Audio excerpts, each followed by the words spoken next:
Ngayong araw na to ay magbibigay tayo ng snacks sa ating magigiting na security guard. At dahil nga pinaghirapan natin ito, siyempre may kapalit. Mga simpleng katanungan lang para mas enjoy naman yung ating pagbibigay. At ngayon ay bababa na tayo. Samahan niyo ako guys.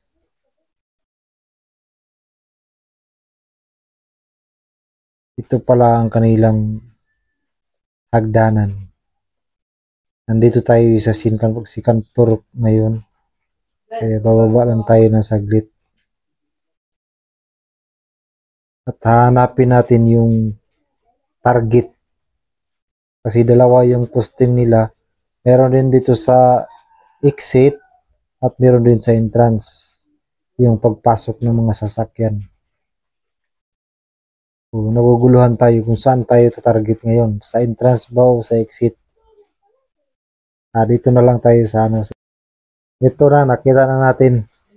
Ngayon, tinatanong ko siya kung sino ang mayor dito sa Zamboanga City. Hindi daw niya alam kasi hindi daw siya taga rito guys, taga Basilan daw siya. Humanap na lang tayo ng ibang tanong. At tinatanong ko sa kanya kung ilan ba yung anak niya. Sabi niya sa akin na isa lang daw. Isa lang. Kaya nanalo siya ng 1.5 na Coca-Cola. Palakpak na. Kaya pinapalakpakan ko rin siya para masaya.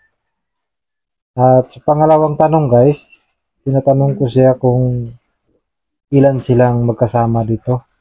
Sabi niya 4 daw. Kaya sa inyo na itong 4. Pagati-hatian nyo na.